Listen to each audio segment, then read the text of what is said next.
बेटा घोंचू, तुम्हें अपने प्रतीक मामा की याद है? मेरे कोई मामा भी हैं? तुमने तो आज तक बताया नहीं माँ।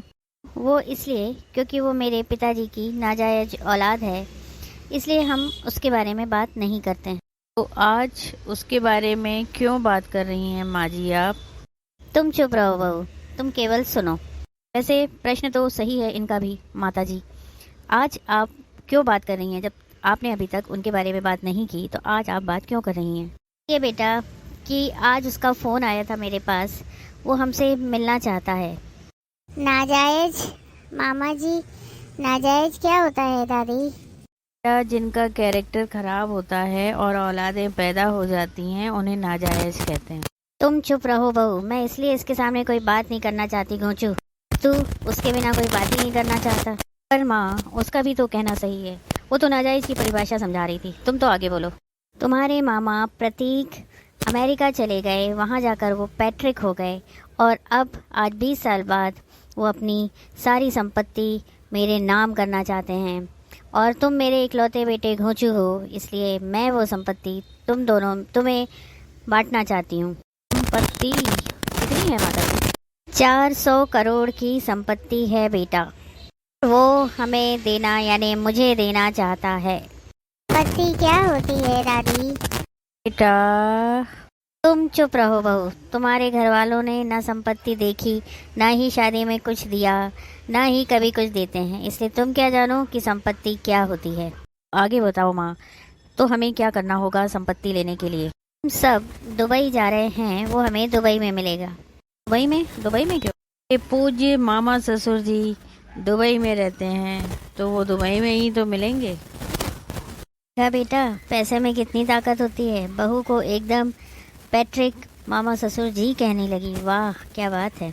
कब चलना है माता जी? करा लो, वीज़ा बनवा लो, तब चलते हैं। बात सुनकर मेरे बेटे का मुंह खुला का खुला ही रह गया। अभी तक ये नॉर्मल नहीं हुआ, लगता है जब पैसा मिलेगा तभी नॉर्मल होगा। बेटा वो रहे तुम्हारे मामा जी, अब तो तुम मुंह बंद कर लो। ये तो बिल्कुल माता जी जैसे ही दिखते हैं। चुप रहो, तुम्हारा बोलना जरूरी नहीं है। मामा जी, मामा जी, मामा जी, मामा नाना, मामा दादा, मामा नाना। चुप रहो, मैं किसी का मामा नहीं हूँ। पर माँ ने तो कहा था कि आप हमारे मामा हैं। इधर देखो, बात नहीं कर सकता है कोई। ये आपको देख के बात नहीं कर सकते, हमें बहुत घबराहट होती है। नहीं नहीं भैया, पैट्रिक भैया, ये लोग आपका रिस्पेक्ट कर रहे हैं, इसलिए आंखों में आंखें डाल के बात नहीं करते। मैंने संस्कार ही ऐसे दिए हैं। चुप रहो, क्या मामा मामा लगा रखा है? जब जितना भी पैसा हो मुझे दे दो, वरना मैं इससे तुम सबको काट डालूंगा ही। माँ ने कहा था कि आप हमें पैसा दोगे, पर आप तो उल्टा हम ही से मांग रहे हो। चुप कर बेटा। ये तो कोई लुटेरा मालूम होता है। पिताजी का भाई है, लुटेरा तो होगा ही। यहाँ से भागने में ही भलाई है, भागो। अब समझ में आया, माताजी ने गलत ईमेल पढ़ लिया और ईमेल में पैसे देने का लालच दिया गया, तो माताजी यहाँ तक चली आई सबको झूठ बोल के कि ये इनका भाई है। ईमेल तो गलत पढ़ी, ईमेल गलत पढ़ के झूठ बोला भी, और ये भी बोला कि इनके पिताजी की नाजायज औलाद है, यानी पिताजी का कैरेक्टर भी गलत बता दिया। लालच में आदमी अंधा हो जाता है।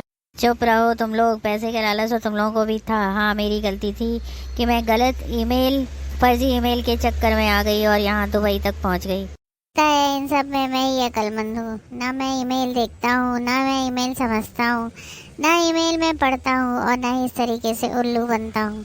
लोग बेकार में ही इतनी तेज तेज दौड़ रहे हैं, इन्हें पता नहीं है कि मेरे पैर घुटने में दर्द है।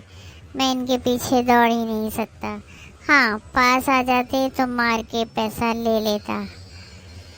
इस तरीके से और फर्जी ईमेल लिखूंगा जिससे इस तरीके के लोग उल्लू बन सकें ही।